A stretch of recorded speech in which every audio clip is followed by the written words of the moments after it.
Bonjour! Aujourd'hui, je voudrais vous parler du code d'éthique.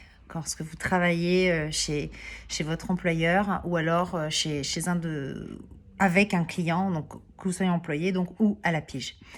Il y a quelque chose qui est très très important à savoir, c'est le respect de la confidentialité.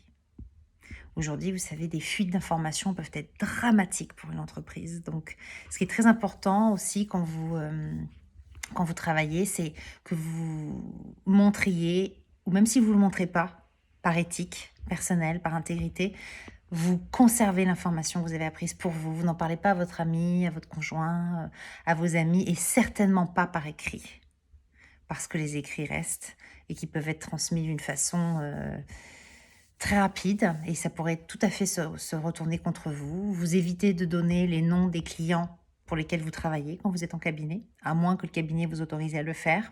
Ce sont des informations confidentielles, donc le respect de la confidentialité est ultra important, et c'est certainement quelque chose qu'il faudra prouver à votre employeur qui prouvera votre maturité.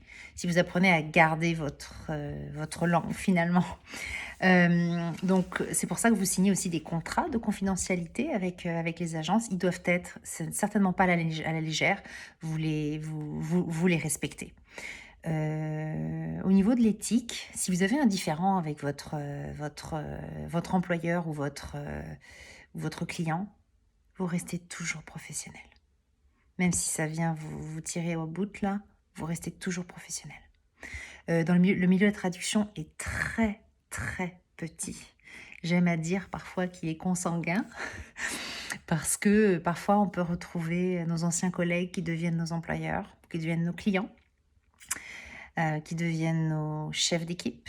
On ne sait jamais. Parfois aussi un traducteur, peut-être vous. Un jour, vous serez peut-être le client d'un de vos anciens clients. Donc, vous savez jamais de quoi l'avenir peut être fait. Aussi, il faut savoir qu'il y a énormément d'échanges d'employés, particulièrement au Québec, entre les agences de traduction. Tout le monde se connaît.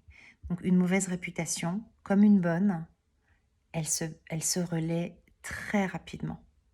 Donc, soignez toujours, toujours le côté professionnel. Si quelque chose vous a mis en colère ou chagriné, etc., ne réagissez jamais sous l'impulsion de l'émotion. Jamais.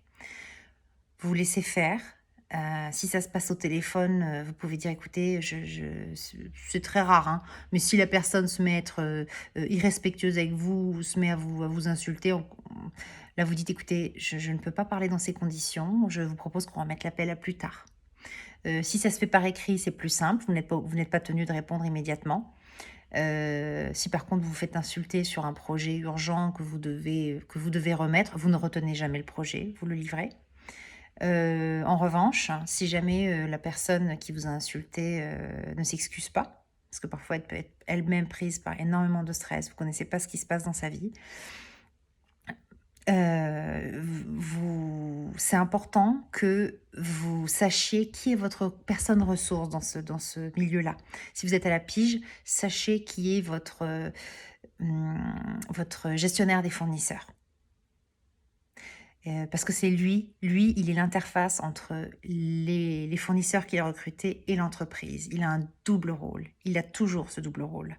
Donc il a aucun intérêt à vous perdre. Il a aucun intérêt à ce que vous lui fassiez de la mauvaise publicité. Il a tout intérêt à entendre votre point de vue. Donc si quelque chose n'a pas bien été au sein du cabinet, dites-le lui, avec respect. Toujours pas sur le coup de la colère. Ce que je vous invite à faire, vous serez peut-être mal à l'aise avec, mais ça peut être bon, si ça a vraiment été choquant comme échange, que vous transfériez le courriel en question, parce que on va avoir besoin de preuves pour que le gestionnaire des fournisseurs puisse prendre une action, et il le fera parce qu'il a aussi intérêt à ce que la personne qui vous aura mal parlé, corrige le tir ou soit aidée elle-même. Donc restez toujours professionnel, soyez bienveillant. On a tous quelque chose dans nos vies, on a tous des batailles à mener. Donc soyez bienveillant, même lorsque la personne apparemment ne l'est pas envers vous. Restez calme et ne prenez jamais les choses personnelles. Donc restez toujours, toujours, toujours, toujours professionnel, et cela implique donc de garder les informations que vous avez reçues de façon confidentiel. C'est une très grande preuve de maturité. Voilà, ce sera tout pour aujourd'hui. À bientôt pour une autre capsule, commentaires, questions en bas de la vidéo. À bientôt.